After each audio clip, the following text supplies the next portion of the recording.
I moved up from Miami. I had opened a restaurant in Lake Mary, actually. It was a churrascaria, like a Brazilian concept. Came in as the executive chef. Did that for a year.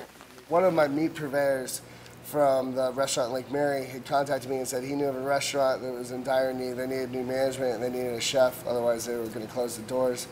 So I came in as the executive chef and general manager for Baldwin Steakhouse. And there were so many things wrong that I was like, this would be really easy to make great. So 2 months after coming in and overhauling it, 120-hour weeks, changing everything from the menu to the staff to the kitchen to everything, took over the ownership. So that was about 3 years ago now, and I've been running it ever since.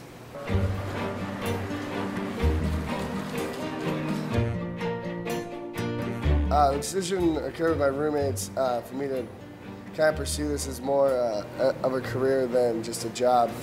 And it was never like decided, it just happened, you know what I mean? Like, that's just always what I wanted to be. I worked at a bunch of different restaurants down in South Beach and Miami area, Coral Gables. Worked at Chef Allen's for a while. Worked at Emerald's for a little bit down at the Lowe's on South Beach.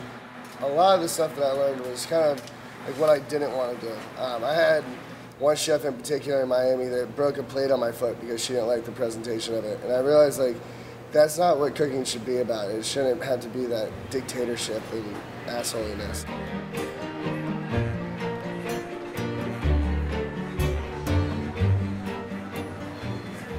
We have a pretty, we have a lot, we're a steakhouse by name, but we do a lot of fresh seafood as well. He does a pretty good job of kind of balancing the two. I would definitely say the Malbec braised short ribs with some pan-seared scallops would probably be my favorite dish. With a nice parsnip puree, a little arugula salad. I go out a lot, like, just taking little ideas, maybe I'll see like a sugar caddy that I'm like, oh, that would be perfect, just like constantly looking around and, where it's just taking a technique or an idea and adapting a new level or layer of flavor to it and kind of changing it up a little bit, putting it on its head.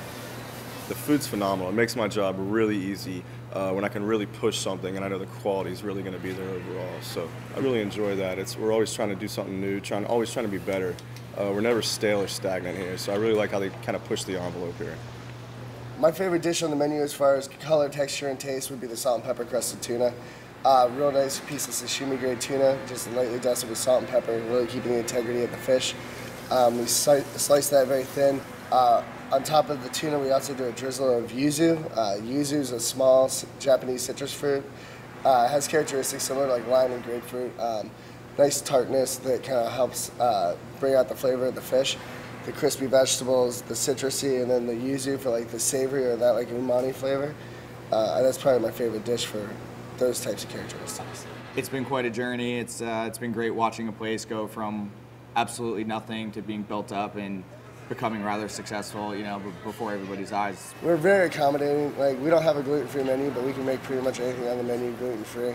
So like stuff like that, just being able to understand the brand and like present that to the table.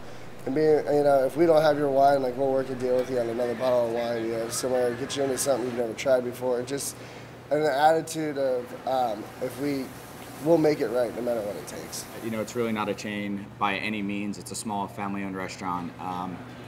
You can really get behind the product, when it's represented well and it's not just mass-produced and really just about a bottom line. You got a guy who really cares, and you can tell in his work and how much he's here. It's really nice to be able to get behind the product that you're representing and selling, and it feels good. There's been a lot of hard work, sweat, blood put into this place to make it what it is. I really feel like we turned the corner a couple years ago, and we're just going to see nothing but success.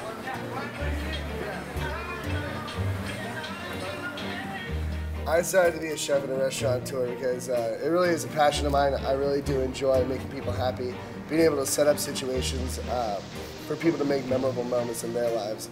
Whether or not it's the actual steak, but if they had a dinner that was life-changing in someone's relationship, or a great meal with parents they haven't seen in a while, those types of feelings and the people who we get to do those for are the reason I became a chef and a restaurateur.